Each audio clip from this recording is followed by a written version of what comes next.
sekarang ini berkembang sangat pesat. Contohnya mulai dari sarana dan prasarana tuh semakin meningkat gitu.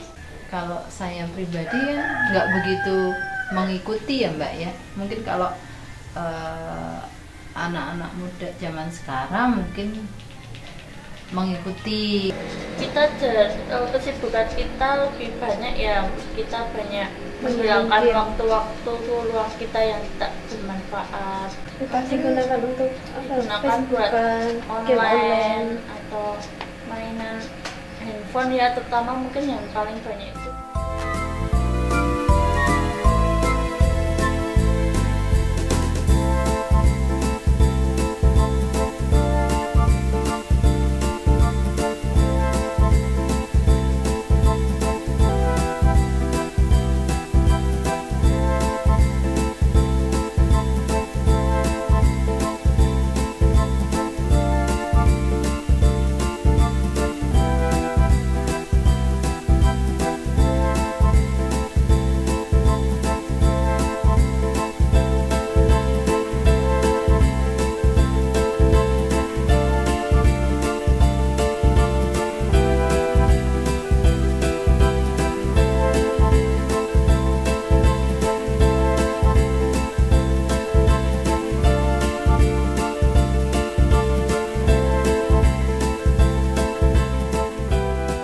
Sebetulnya kalau melihat dari banyaknya tower, dari sisi IT, saya senangnya berarti sudah terbuka ya pikirannya orang untuk bisa menerima teknologi.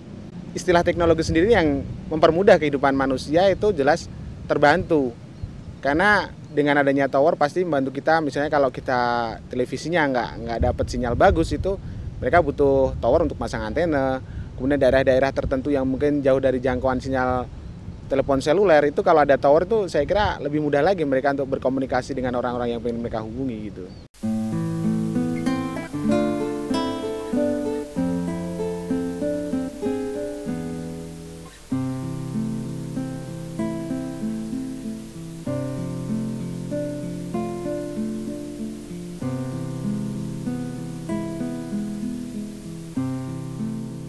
Ya kalau saya lihat dari bentuk fisiknya sih, kalau tower jelas dia untuk membantu menangkap sinyal atau dia sebagai repeater, karena kalau tidak pakai tower pasti dia tertutup. Mungkin ada gedung ataupun gunung ataupun media yang lain yang mengganggu sinyal untuk bisa menerima segala hal yang membantu komunikasi tersebut menurut saya. Jadi gini Mbak, kalau untuk tower itu fungsinya sebagai untuk penyalur data jaringan dari pusat kita ISP ke klien. Itu istilahnya kita narik kabel lah, narik kabel dari ujung tower ke ujung itu. Cuman kabel itu dianalogikan sebagai frekuensi.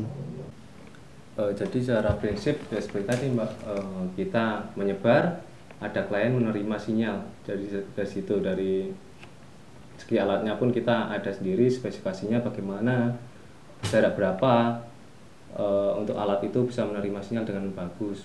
Jadi setiap klien itu bisa langsung akses ke tower kita, tergantung nanti ada mana BTS kita ya, tower kita itu namanya BTS itu kan, yang paling bagus ke arah mana gitu. Ada beberapa BTS yang kita pasang gitu. Bisa dibayangkan kalau dari kantor kami ke klien itu memakai media kabel, itu pasti membutuhkan investasi yang sangat besar.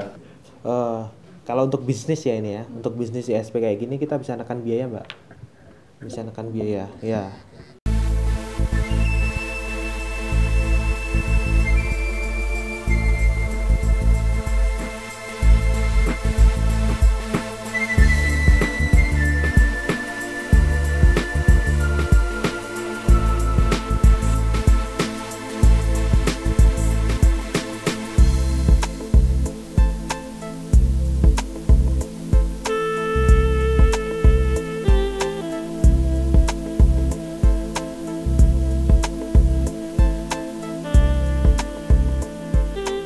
Terkadang kita kalau misalnya menggunakan telepon seluler terlalu lama, itu kan juga kadang telinga berdenging atau mungkin pusing. Itu kan sinyalnya cuma kecil di telepon kita. Sedangkan kalau kita bayangkan banyaknya tower di sana yang menyebarkan sinyal yang besar, mungkin dari satelit langsung atau mungkin dari telepon itu sendiri, saya kira pasti ada, seperti kalau saya dengar ada kemungkinan kanker misalnya, ataupun disfungsi organ tubuh yang lain, biasanya seperti pusing-pusing, ataupun mungkin kadang kita jarang mendengar ada orang gara-gara pakai telepon capek, itu pun juga saya kira karena disfungsi otak yang terkena sinyal tersebut. Tapi yang jelas kalau semakin banyak sinyal frekuensi tersebut, ya, itu bisa mengakibatkan ini istilahnya crowded atau ini interferensi jaringan ya.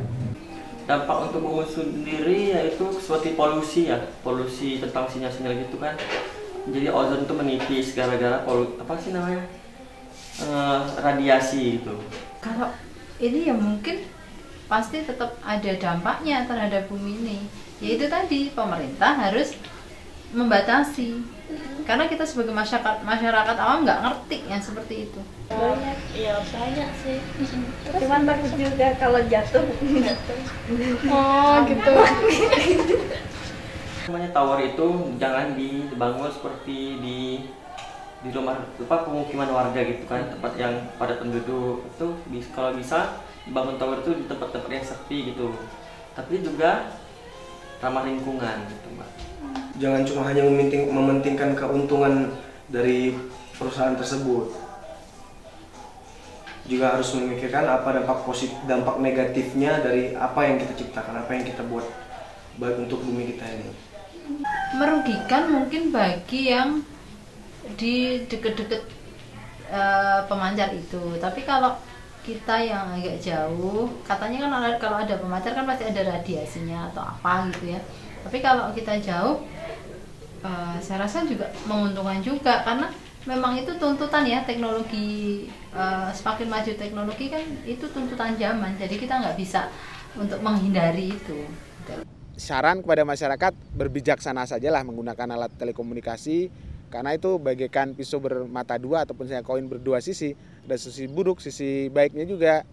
Seperti kita mudah, seperti dunia itu jadi dalam genggaman, kita menghubungi siapa saja, berita cepat sampai. Tapi itu juga bisa menjadi istilahnya bumerang buat kita juga, karena nanti kita terlalu terlena dengan hal komunikasi, meninggalkan pekerjaan yang utama misalnya. Kita nikmati aja, yang penting pemerintah harus punya aturan yang sekiranya nanti tidak mengganggu masyarakat sekitar, tapi juga tidak membatasi teknologi itu. Jadi win-win solution lah antara kemajuan teknologi dengan dampak negatif yang ditimbulkan. Harapan saya juga adanya pengembangan dari teknologi yang bisa mengurangi dampak dari seperti efek sinyal ataupun frekuensi yang mungkin mengganggu kesehatan orang, mungkin juga mengganggu dari frekuensi lain yang lebih penting seperti saluran-saluran telepon, saluran telekomunikasi umum yang itu digunakan, itu bisa lebih diperhatikan, dan adanya sosialisasi dari pihak terkait ataupun pihak yang berwenang untuk bisa memberikan pemahaman yang baik kepada masyarakat untuk bisa belajar berkebiasaan yang baik.